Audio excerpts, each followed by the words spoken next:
शांति। आज का प्रातः क्लास है 23 जून 1968।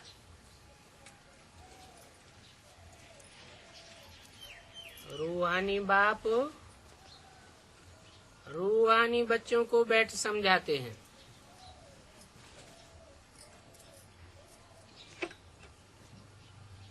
रूहानी स्टेज क्या होती है? रूह अर्थात स्टार की याद में है तो रूहानी स्टेज है। रूह की याद नहीं है, स्टार की याद नहीं है, अपनी देह की याद है या कोई देहधारी की याद है तो देह अभिमानी स्टेज है।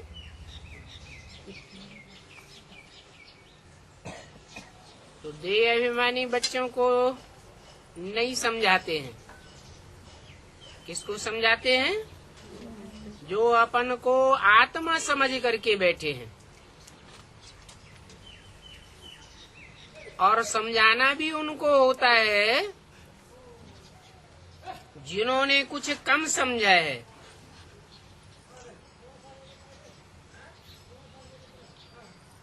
बाप समझाए तो रहे हैं,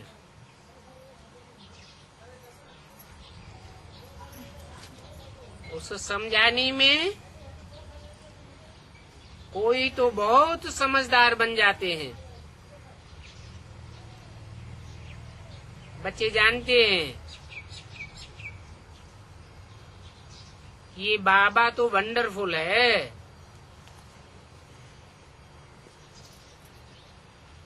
वंडरफुल नई नई बातें समझाता है।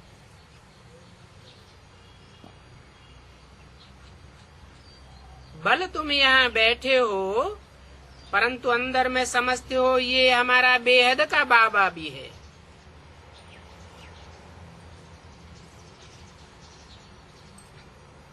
हद के बाबाएं तो 63 जन्म बहुत देखे।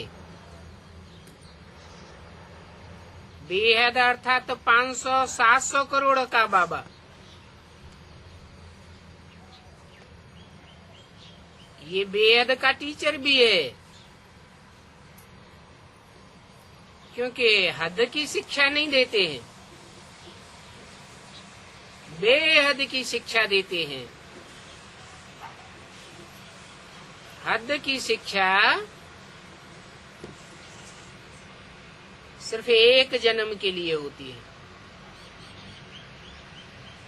और ये तो आत्मा के लिए शिक्षा है।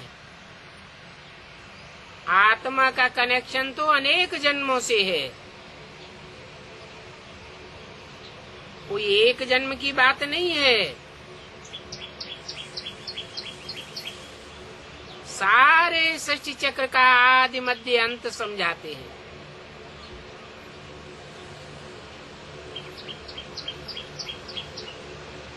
जिसमें पूरा 84 का चक्र आ जाता है।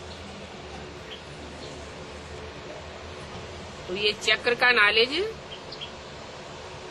स्टूडेंट की बुद्धि में होना तो चाहिए ना।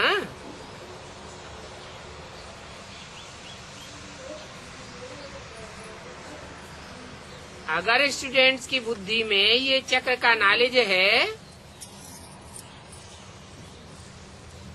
तो बाप ऐसे स्टूडेंट्स को जरूर साथ में ले जावेंगे।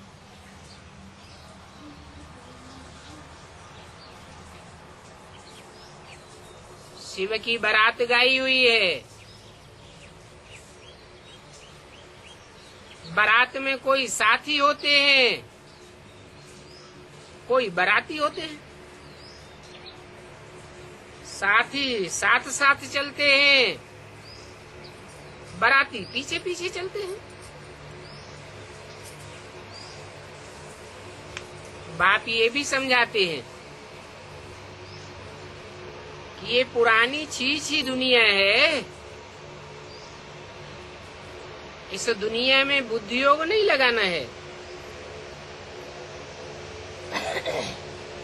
इस छी दुनिया से बच्चों को ले जाना है। कहाँ ले जाना है? अपने घर ले जावेंगे। ये दुनिया तो पराई दुनिया है।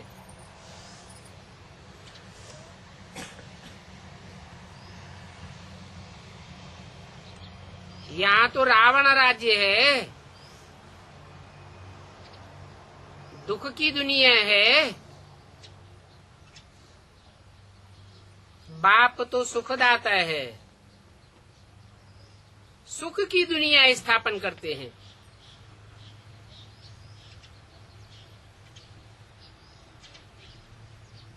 जैसे कन्या की शादी होती है तो ससुर घर वाले आते हैं कन्या को अपने घर ले जाने के लिए।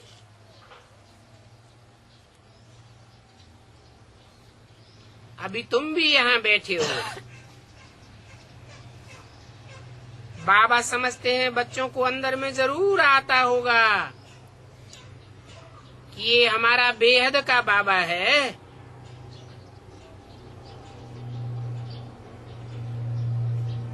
बेहद की शिक्षा भी देते हैं, तो बेहद का टीचर भी है। और शिक्षा भी कोई छोटी मोटी नहीं देते हैं, बहुत बड़ी शिक्षा देते हैं। जितना बड़ा हमारा बेहद का बाबा है, उतनी बड़ी बेहद की शिक्षा है। बच्चों की बुद्धि में रचना के आदि मध्य अंत का राज भी है।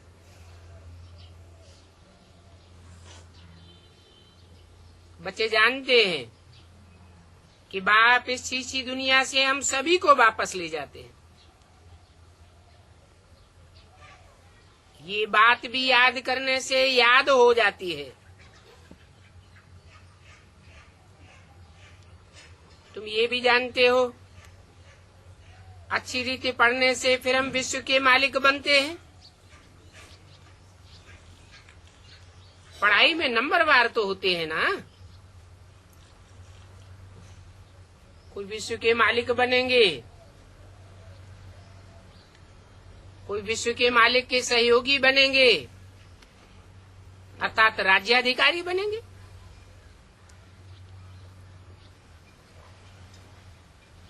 तो ये शिक्षा की बात तो जरूर बुद्धि में चलनी चाहिए।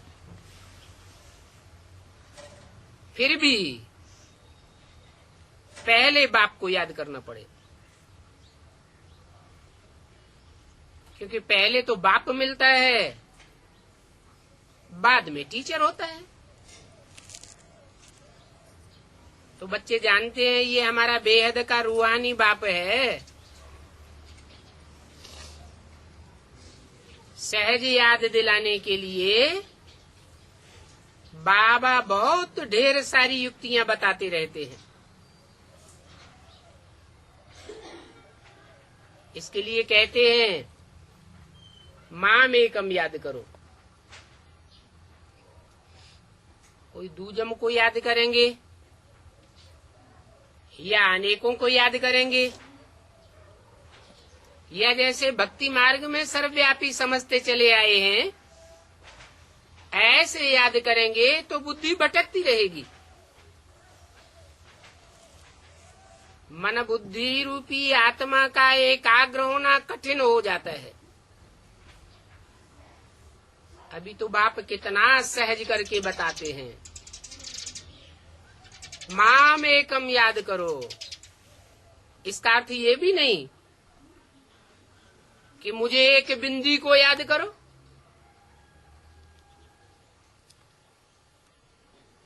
बिंदी बिंदी आत्माएं तो सभी हैं। फिर कैसे पता चले कि हम कौन सी बिंदी को याद करते हैं? यहाँ तो बोलते हैं माम एकम याद करो, कोई दूजम को याद न करो। तो सिर्फ बिंदी को याद करने की बात नहीं है। बिंदी जो सुप्रीम सोल है, जो सदैव ही बिंदी है, कभी भी देहभान में नहीं रहती,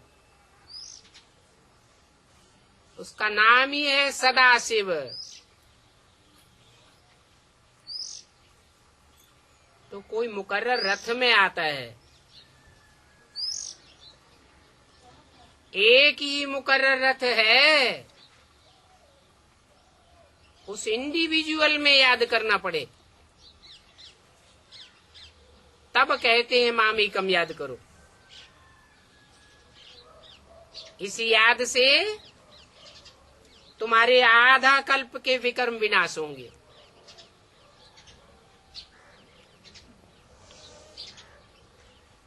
अगर कोई दूजम को याद किया तो पाप कर्म भस्म नहीं होंगे। पावन बनने के लिए तुमने जन्म जन्मांतर भक्ति की है, जप तप आदि बहुत किए हैं, मंदिरों में जाते रहे, भक्ति करते रहे और ये समझते रहे कि हम परंपरा से ये भक्ति करते आए हैं।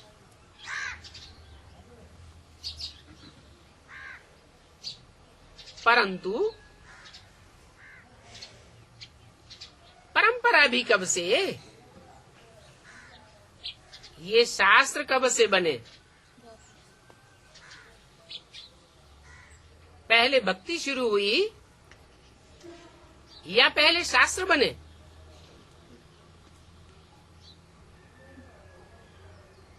कहेंगे दोनों परंपरा से। मनुष्यों को तो कुछ भी पता नहीं है, जानते ही नहीं कि सतयुग में शास्त्र की दरकार ही नहीं है। शास्त्र का तो अर्थ ही है शासन करने का विधान, और सतयुग में तो कोई अनुशासनहीन होता ही नहीं है। जब कोई अनुशासन ही नहीं है तो वहां ऐसा विधान बनाने की क्या दरकार? वहां कोई शास्त्र नहीं होता। जब आत्माएं कलाहीन होने लगती हैं, 16 कला संपूर्ण से आधी कलाएं ही रह जाती हैं, तब अनुशासनहीनता शुरू होती है। द्वैतवादी युग शुरू हो जाता है, दो मतें शुरू हो जाती हैं, दो कुल शुरू हो जाते हैं, दो राज्य शुरू हो जाते हैं, दो राजाएं हो जाते हैं। तब टकराहट होती है, अनुशासनहीनता बढ़ती है। इसलिए बाप बच्चों को समझाते हैं, माम एकम याद करो। मुझे एक को याद करेंगे तो एक राज्य, एक भाषा, एक कुल, एक मत की स्थापना हो जाएगी।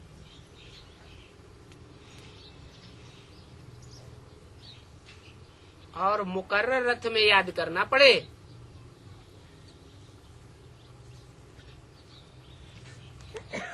ऐसे तो ब्रह्मा के तन में भी आता हूं, परंतु वर्षा देने वाले बाप के रूप में तो नहीं आता हूं। किस रूप में आता हूं? माता के रूप में आता हूं। माता से कोई वर्षा थोड़ा ही मिलता है, जन्म मिलता है, परवरिश मिलती है, पालना मिलती है, परंतु मां से वर्षा नहीं मिल सकता। तो तुम बच्चों को वंडर खाना चाहिए कि बाप बगैर ये बातें कोई भी समझा ही नहीं सकता। बाप ही सुप्रीम टीचर के रूप में हमें हर बात का हिज्जे हिज्जे करके समझाते हैं। और ये बाप भी है, टीचर भी है, सदगुरु भी है, सदगति करते हैं ना। एक होती है गति, एक होती है सदगति। आत्मा की गति होती है तो उसे दुर्गति थोड़ा ही कहेंगे। गति अर्थात आत्मा ऊपर की ओर जाए, ऊंची स्टेज में जाए, 5 तत्वों से परे की स्टेज में जाए, माने आत्मा की गति हो रही है। 5 तत्वों के आकर्षण से परे होते जाए, उसको कहते हैं गति।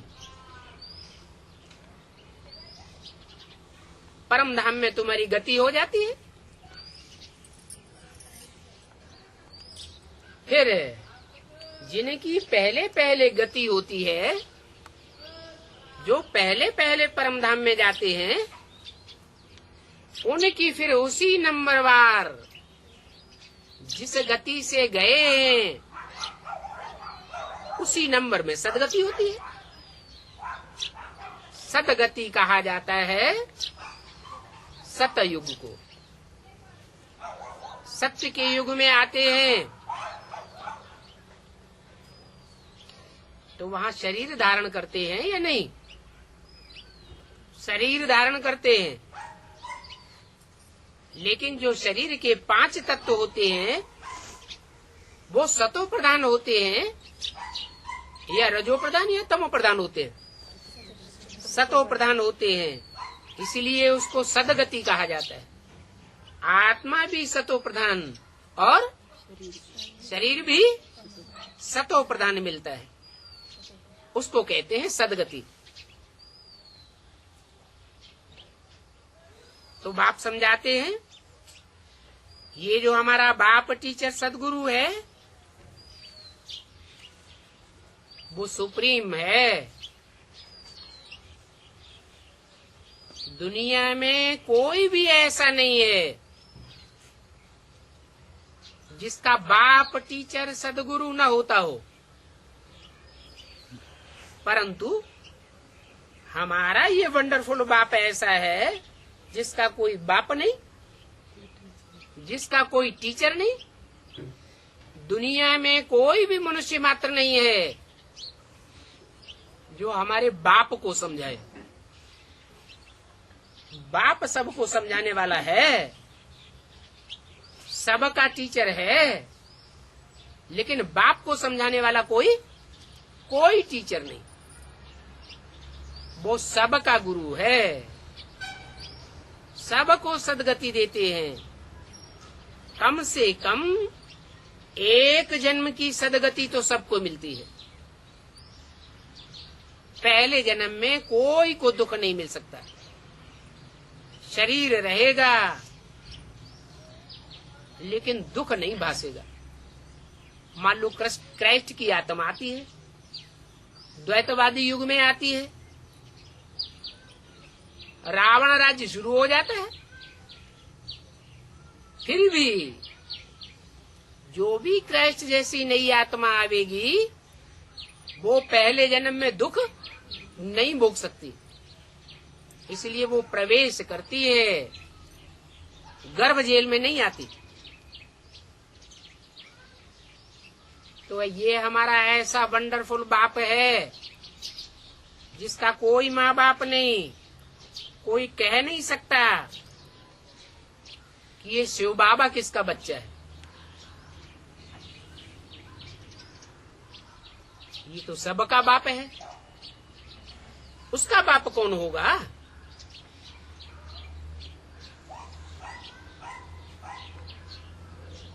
प्रजापिता का भी कोई बाप है,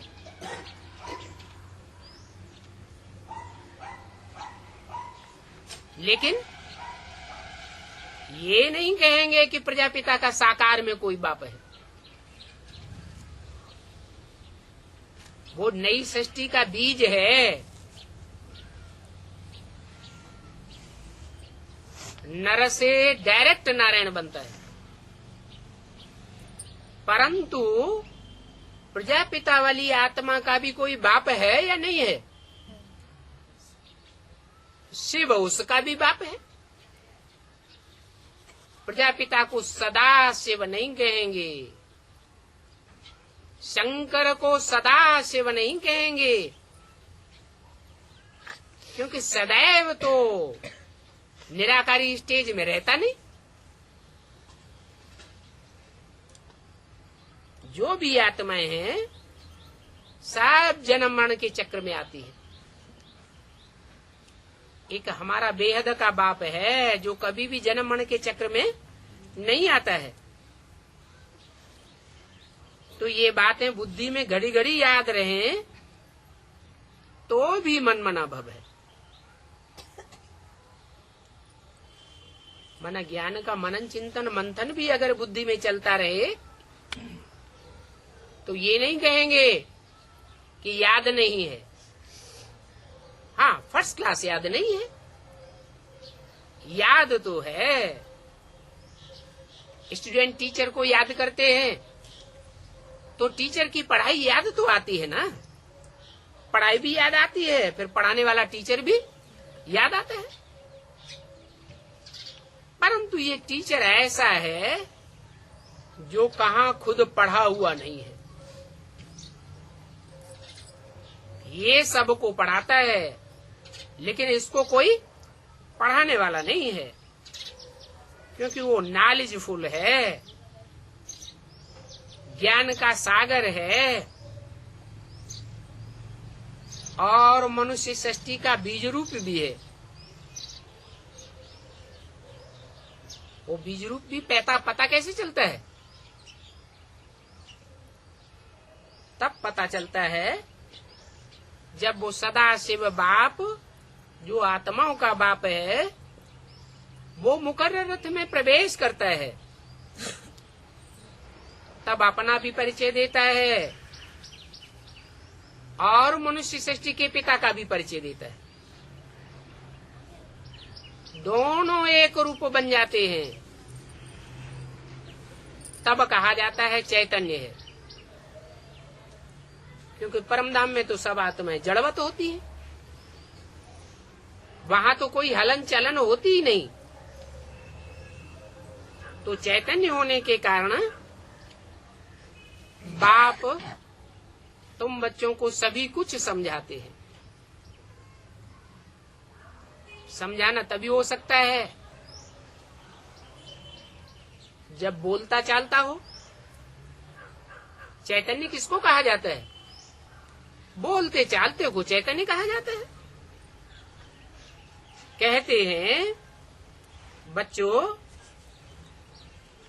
मैं जिस शरीर में प्रवेश किया हुआ हूँ इन द्वारा मैं तुमको आदि से लेकर के इस समय तक का सारा राज समझाता हूँ।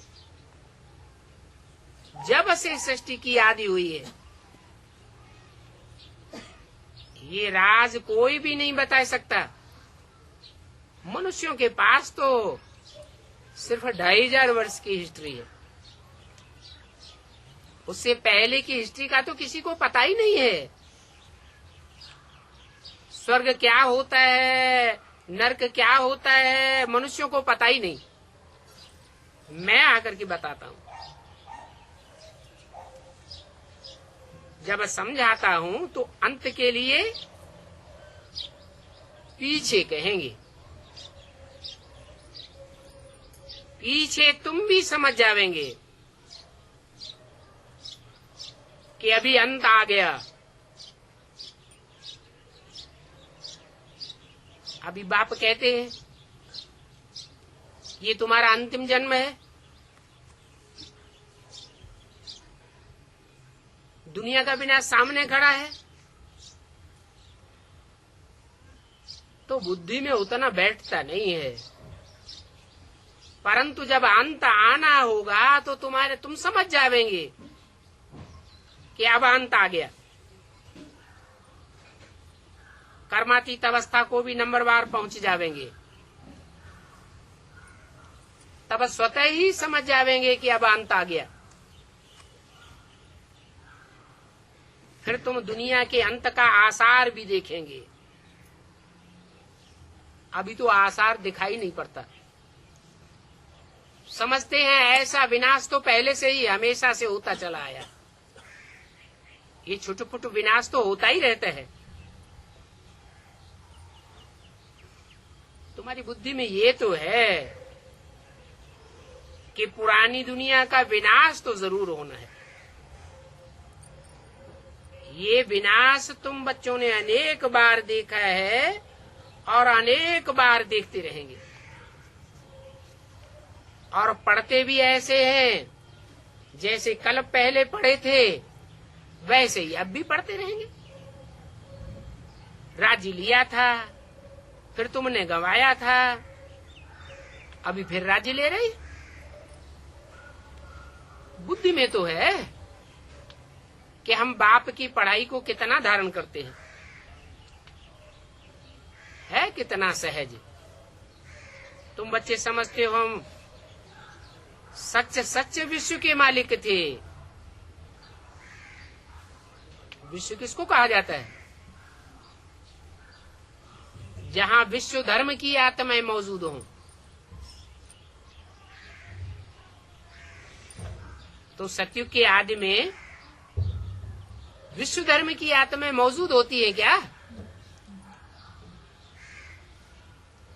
दुनिया का जब विनाश हो जाता है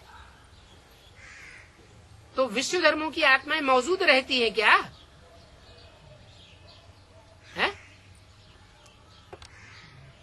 कि विश्व धर्मों की आत्माएं परमधाम वापस चली जाती हैं? रहती हैं? है? भल नहीं रहती हैं, परंतु उन विश्व धर्मों का बीजारोपण करने वाली आत्माएं तो इसी सृष्टि पर रहती हैं। आधारभूत आत्माएं तो इसी सृष्टि पर रहती हैं। वो ऊपर से आने वाले दूसरे दूसरे धर्म की जो आत्माएं आती हैं वो प्रवेश किस में करती है? यहाँ के देवताओं में ही प्रवेश करती है। इसलिए कहा कि तुम सारे विश्व के मालिक बनते हो। फिर बाबा आकर के हमको वही ज्ञान दे रहे हैं। बाबा राय देते हैं तुम्हारे अंदर में ऐसे ऐसे ज्ञान टपकना चाहिए कि बाबा हमारा बाबा भी है, टीचर भी है। कोई स्टूडेंट जो पढ़ने वाले स्टूडेंट्स होते हैं कब टीचर को बोलते हैं क्या? टीचर द्वारा तो पढ़ाई पढ़ते रहते हैं। कोई कोई बच्चों से माया बहुत गफलत कराती रहती है, पढ़ाई को ही छोड़ देते हैं। एकदम माया जैसे आंखों में धूल डाल देती है। ये देह अभिमानी की धूल है जो पढ़ाई को ही छुड़ाई देती है। माया इतनी गफलत में डालती है कि बात मत पूछो। फिर भी बाप कहते हैं ये पढ़ाई ही मुख्य है, क्योंकि ये पढ़ाई जन्म जन्मांतर आत्मा के साथ रहेगी। ये पढ़ाई के संस्कार रहेंगे।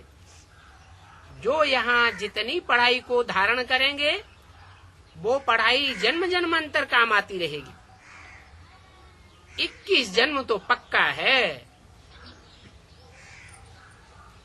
तो ऐसी पढ़ाई को कौन छोड़ते हैं? बाप के बच्चे जो पढ़ाई पढ़ने वाले हैं वो ही पढ़ाई को छोड़ते हैं। विधर्मी आत्माएं जो द्वापर युग से आती हैं वो तो बाप के बच्चे बनते ही नहीं है। डायरेक्ट बाप से पढ़ाई पढ़ते ही नहीं है। तुम बच्चों में से ही ऐसे बहुत हैं जो पढ़ाई को छोड़ देते। नहीं तो तुम बच्चों को अभी कितनी खुशी रहनी चाहिए, क्योंकि बाबा हर बात की नॉलेज देते हैं। रोजमर्रे के जीवन की कोई ऐसी बात नहीं जो बाप न बताते हो, और कल्प कल्प आकर के ऐसी नॉलेज देते हैं। बाप कहते हैं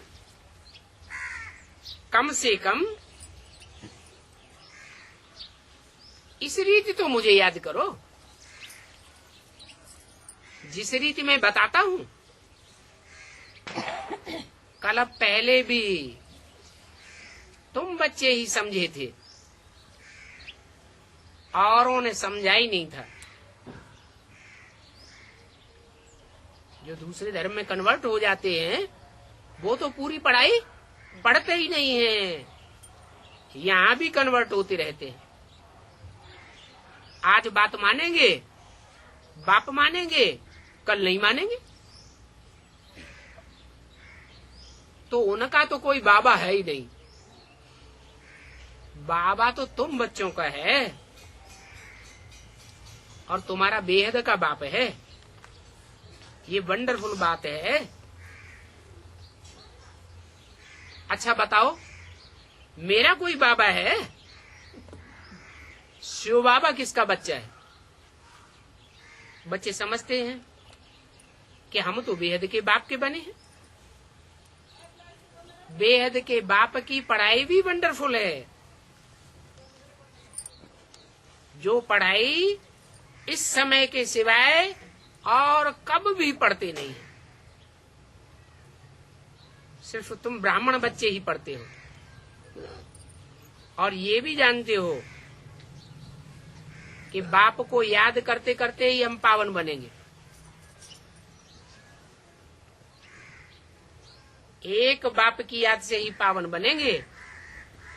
अगर मिक्स याद आती रही तो भी पावन नहीं बनेंगे। हो सकता है कि पावन न बने तो फिर सजा खानी पड़े। तुम जानते हो कि जन्म जन्मांतर तुमने गर्भ जेल में बहुत सजा खाई है। 63 जन्म गर्भ जेल की सजाएं ही तो खाते आए हो।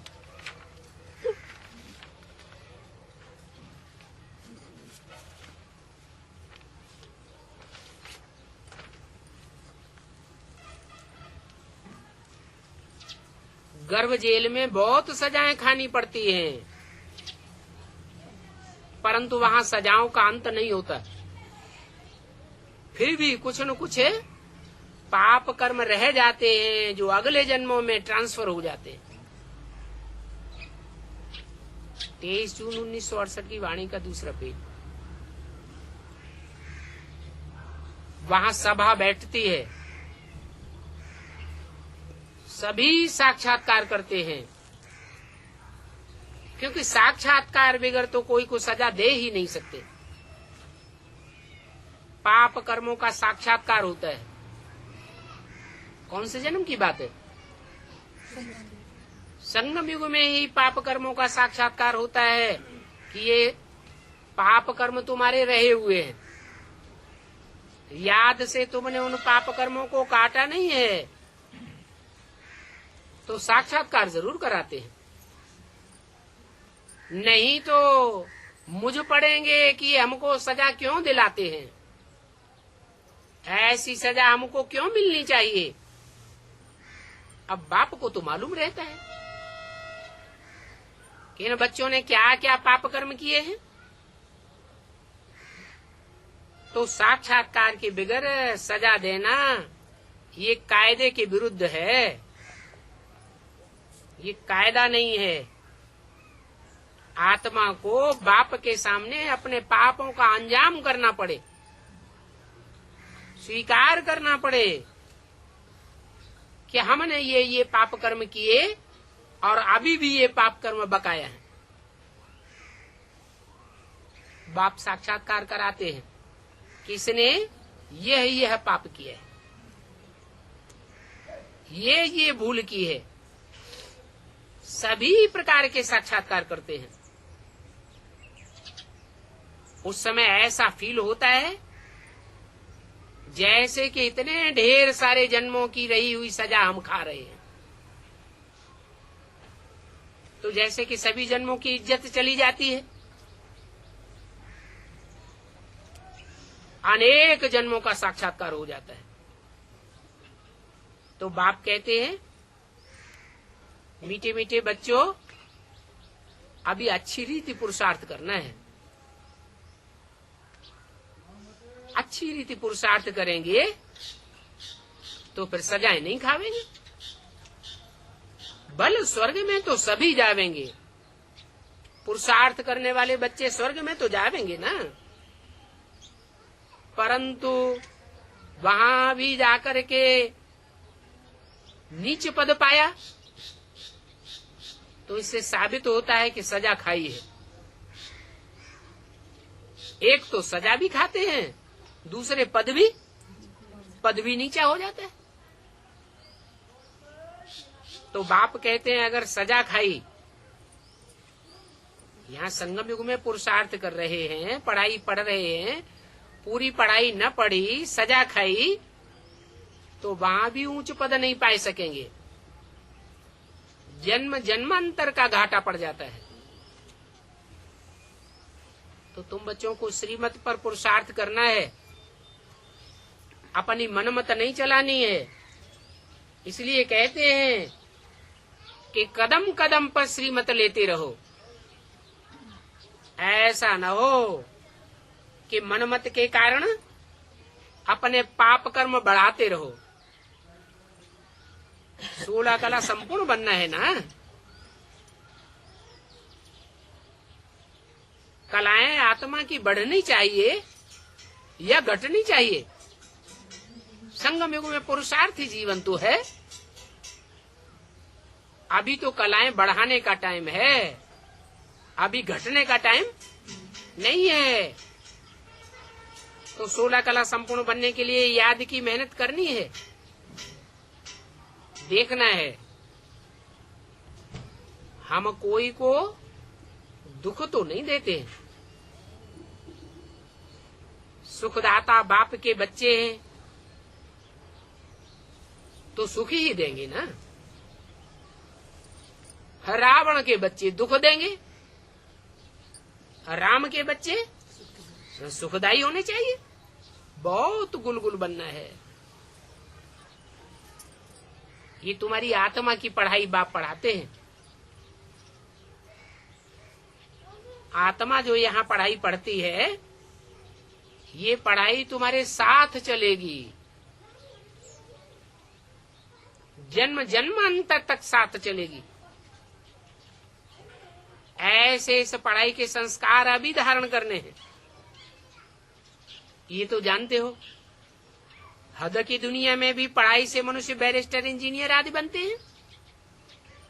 ये तो बेहद की पढ़ाई है। इस बेहद की पढ़ाई से तुम जन्म जन्मांतर के राजाएं बनते हो, राजघराने में जन्म लेते रहेंगे। तो ये बाप की नॉलेज बिल्कुल न्यारी है। मनुष्य जो पढ़ाई पढ़ाते हैं वो तो एक जन्म चलती है, वो भी कोई पक्का नहीं कि एक जन्म में ऊंच पद मिले न मिले। बैरिस्टर की पढ़ाई पढ़ने वाले सब थोड़े ही बैरिस्टर बनते हैं या जज बनते हैं। कोई बनते हैं, कोई नहीं बनते हैं। और वो पढ़ाई तो बहुत महंगी है, ये पढ़ाई तो बहुत सस्ती है। इसमें कोई फीस आदि देने की दरकार भी नहीं है। ये भी जानते हो कि ये पांडव गवर्नमेंट इनकॉग्निटो है, तुम्हारे सिवाय दूसरा कोई समझ ही नहीं सकता। इसलिए ये पढ़ाई वंडरफुल है। और ये पढ़ाई आत्मा ही पढ़ती है, गुप्त है, गुप्त है। ये पढ़ाई तुम ही पढ़ते हो क्योंकि तुम पांडव गुप्त हो। दुनिया नहीं जानती तुमको। हमारी आत्मा सुनती है, सुनती भी हमारी आत्मा है और फिर दूसरों को सुनाती भी है। बाप बार बार समझाते हैं कि बच्चे कभी पढ़ाई को छोड़ना नहीं चाहिए, एक दिन भी पढ़ाई मिस नहीं करनी चाहिए। कारण या कारण क्लास में नहीं जा सकते हैं, तो भी जहाँ टाइम मिले घर में बैठ करके मुरली तो सुन सकते हैं। परंतु माया ऐसी है जो बच्चों की पढ़ाई छुड़ा देती है। बाप कहते हैं ऐसे मत करो। क्या? अगर पढ़ाई छोड़ते रहेंगे तो इसका अंजाम क्या होगा? है? हाँ, पढ़ाई छोड़ते रहेंगे तो दूसरों के प्रभाव में आ जाएंगे, माया की चक्करी में आ जाएंगे और मायावी मनुष्य अपने प्रभाव में चलावेंगे। तो पढ़ाई कभी मिस नहीं करनी चाहिए। पढ़ाई को छोड़ा, मुरली से प्यार माना, मुरलीधर से प्यार, और मुरली को ही अगर छोड़ दिया तो अंजाम क्या होगा? बाप से किनारा कर जावेंगे, दूर हो जावेंगे। बाप के पास ऐसे बहुत बच्चों की रिपोर्ट आती है। कैसे बच्चों की? जो थोड़े दिन पढ़ाई पढ़ते हैं फिर पढ़ाई छोड़ देते हैं। और रजिस्टर से भी बाप को मालूम पड़ जाता है। रजिस्टर में हाजिरी तो लगती है, ये कितना दिन गैर हाजिर रहा, एवरेज तो समझते हैं। फलाना 12 मास गैर हाजिर रहा, 2-3 वर्ष गैर हाजिर रहा, पढ़ाई को छोड़ देते हैं तो फिर बाप को भी भूल जाते हैं। वास्तव में ये बाप तो ऐसी वंडरफुल चीज है जो कब छोड़ने की चीज है ही नहीं। वंडरफुल बाप है ना। बाप जानते हैं कि यह ब्रह्मा बच्चा 84 का चक्र खाने वाला है। जैसे ये ब्रह्मा बच्चा 84 का चक्र खाने वाला है, ऐसे ही तुम भी 84 का चक्र खाने वाले हो। जैसे ये 16 कला संपूर्ण बनता है, तुम बच्चे भी 16 कला संपूर्ण बनते हो।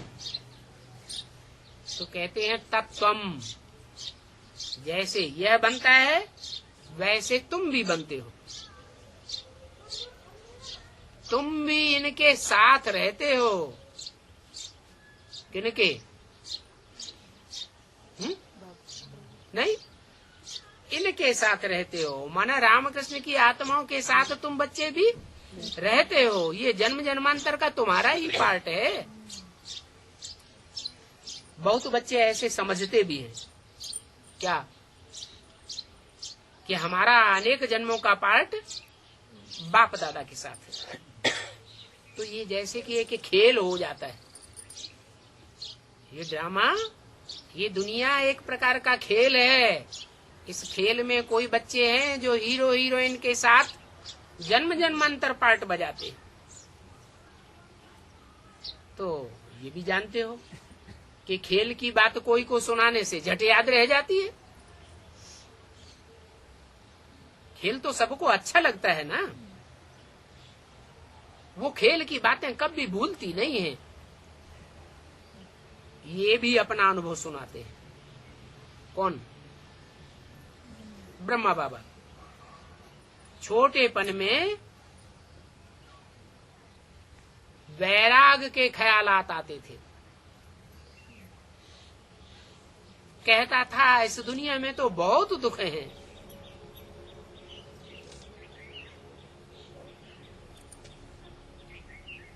अभी दुनिया को दुखों को देख करके बाबा सोचते थे अभी हमारे पास सिर्फ 10,000 रुपए भी इकट्ठे हो जावे तो फिर 10,000 का 50 रुपया महीना ब्याज मिलता रहेगा।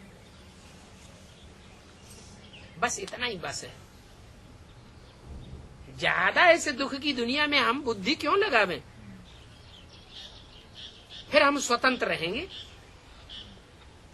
ये घर बार संभालना, धंधा दौरी संभालना, ये सब पुरानी दुनिया के लोगों से संपर्क संबंध रखना, ये तो बहुत मुसीबत है। झूठी दुनिया है, झूठे लोग हैं। अच्छा, फिर बाबा ने एक बाइस्कोप देखा सौभाग्य सुंदरी का। बस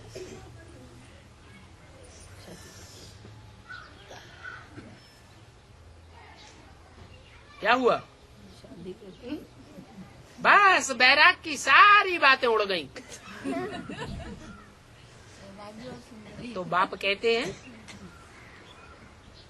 कि ये फिल्म और ये उपन्यास, ये तमो प्रधान दुनिया की बहुत तमो प्रधान चीजें हैं।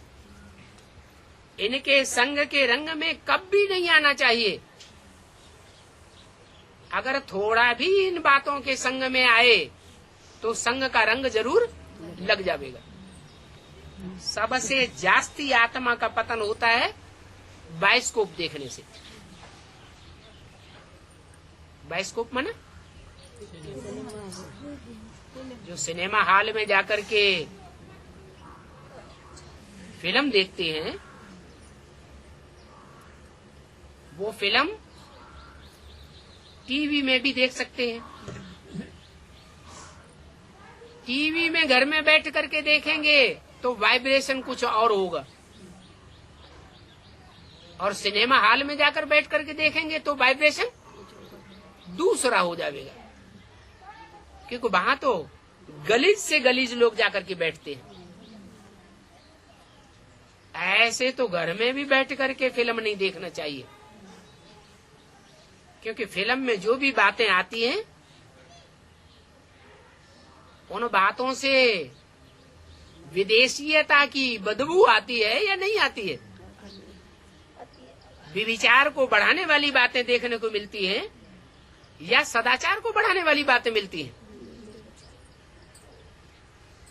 तो बाबा ने सौभाग्य सुंदरी का बाइस्कोप देखा, फिर ख्याल हुआ कि शादी करेंगे, यह करेंगे।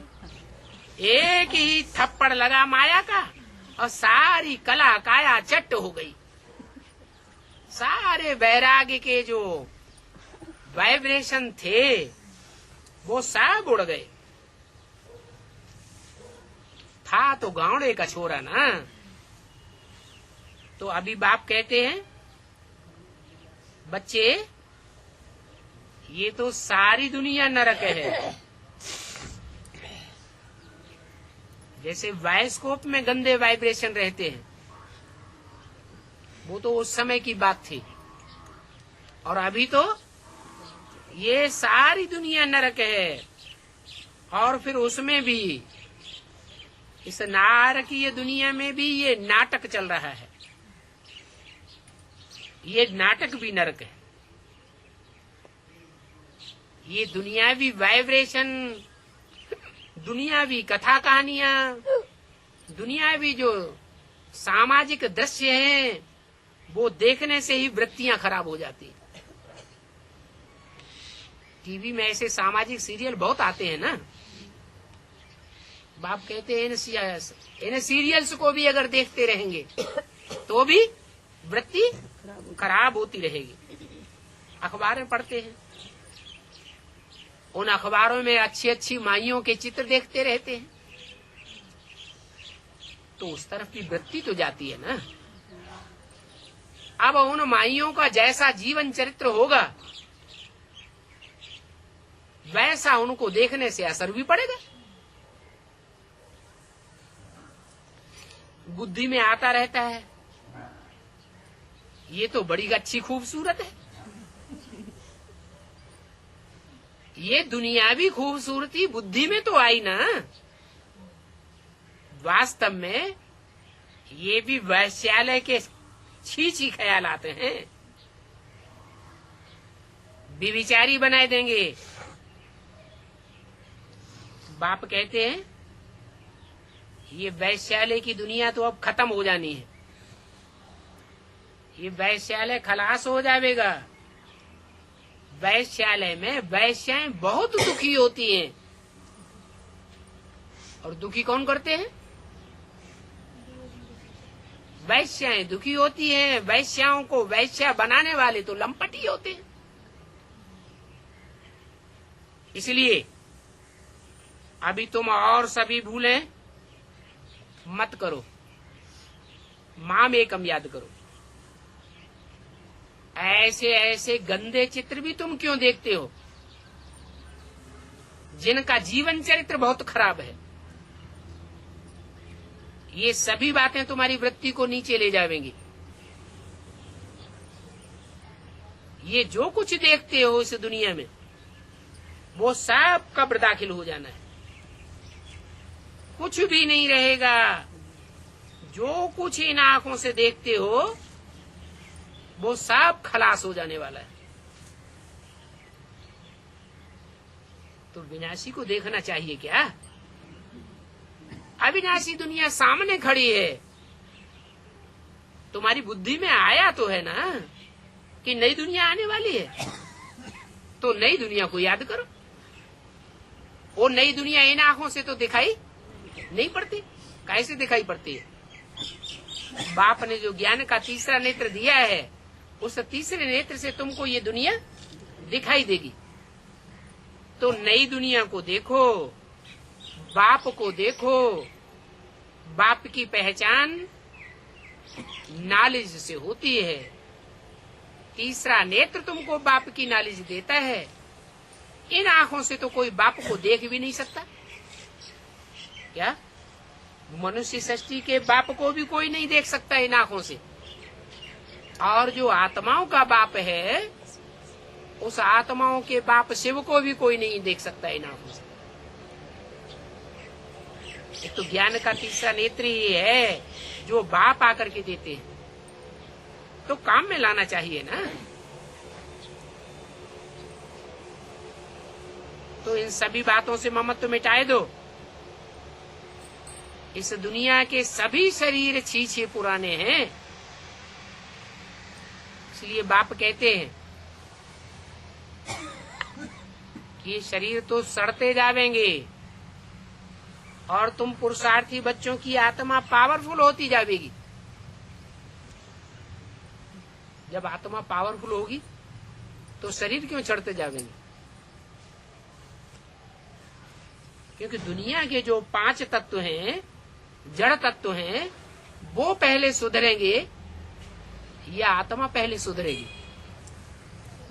है? आत्मा ज्ञान लेती है, 5 जड़ तत्व थोड़े ज्ञान लेते हैं। तो जड़ तत्व तो बिगड़ते ही जाएंगे। जिसे हम कुदरत कहते हैं, प्रकृति कहते हैं, वो प्रकृति के 5 तत्व तो बिगड़ने ही हैं, क्योंकि जड़त्वमयी प्रकृति के तत्व हैं। ये शरीर भी 5 तत्वों का बना हुआ है। तो जब तक ये पूरी दुनिया भस्म नहीं होती है, इस तमो प्रधान दुनिया के वाइब्रेशन समाप्त नहीं होते हैं, तब तक ये 5 तत्व वाला शरीर सड़ता जाएगा। ये सभी शरीर तो पुराने छीछी हैं, भला आत्मा शुद्ध बनती जाती है, परंतु शरीर तो छीछी ही है। इन तरफ क्या ध्यान देना है? इसलिए एक बाप को ही देखना है। बाप कहते हैं, मीठे मीठे बच्चों, ये मंजिल बहुत ऊंची है। कौन सी मंजिल? जो संगम युग में बाप ने तुम्हें मंजिल दिखाई है कि नर से नारायण बनना है और नारी से लक्ष्मी बनना है। ये मंजिल बहुत ऊंची है। विश्व का मालिक बनने के लिए कभी भी कोई ट्राई भी नहीं कर सकता बिना इस ज्ञान के। ये ईश्वर का ज्ञान ही है जो तुमको ऊंचा उठना सिखाता है। कोई की बुद्धि में भी ये बातें नहीं आवेंगी, क्योंकि दुनिया में माया का प्रभाव भी कोई कम नहीं है। माया बड़ी हरखण है। साइंस वालों की बुद्धि देखो कितनी चलती है। बुद्धिमानों की बुद्धि तो एक शिव बाप ही है, परंतु साइंस वाले क्या समझते हैं? वो समझते हैं हमारी बुद्धि से बड़ी बुद्धि और किसी की दुनिया में हो ही नहीं सकती। तुम्हारी साइलेंस की पावर नहीं, तुम्हारी साइलेंस की पावर है, उनकी साइंस की पावर है। वो बुद्धि के घमंड वाले हैं तो साइंस की पावर निकालिए। तुम्हारी आत्मा कोई देह अभिमान के घमंड में नहीं रहती है। सब चाहते हैं, सब बच्चे चाहते हैं कि हम इस देह भान से मुक्ति पावें। तुम्हारी तो एम है, तुम्हारी ऑब्जेक्ट है जीवन मुक्ति की। मुक्ति पाना कोई बड़ी बात नहीं है। दुनिया की जो भी मनुष्य आत्माएं हैं, मनुष्य मात्र को मुक्ति मिलेगी, परंतु जीवन मुक्ति सबको नहीं मिलेगी। ये भी बाप ने समझाया है कि पहले तुम्हारे गुरु लोग सन्यासी थे, परंतु वो सन्यासी इस नॉलेज को नहीं दे सकते, क्योंकि ये नॉलेज तो तुमको कोई सन्यासी नहीं सिखाता है। बाप तो बेहद का गृहस्थी बन करके आया हुआ है और तुमको गृहस्थी जीवन की शिक्षा देता है। इसलिए तुम्हारे मनुष्य जीवन का लक्ष्य ही बताते हैं, नर से नारायण और नारी से लक्ष्मी।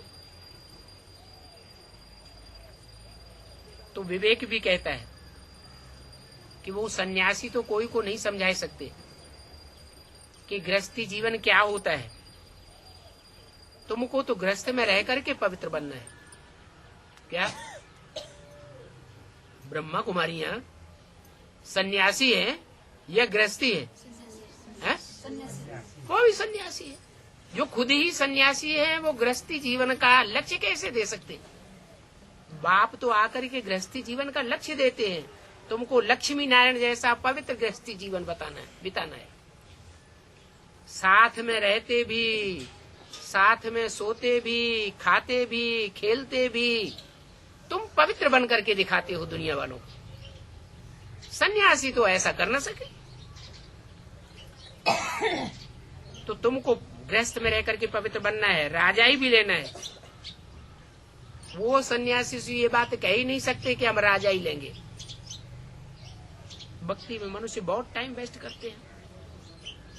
तुम भी समझते हो कि 63 जन्म भक्ति करते करते हमने कितनी भूलें की। भूलें करते करते हम कितने बेसमझ बन पड़े। ये है 100% बेसमझी का जीवन। ये भी जानते हो, ये लास्ट का 100% बेसमझी का जीवन है। बिल्कुल ही पत्थर बुद्धि बन पड़े। अंदर में आता है कि ये बाप जो नॉलेज देते हैं ये तो बहुत वंडरफुल नॉलेज है।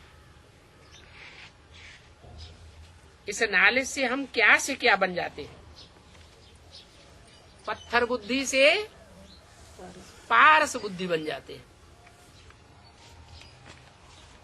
पारसनाथ का गायन है ना।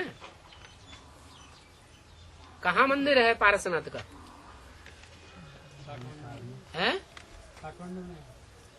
काठमांडू में पारसनाथ का मंदिर है।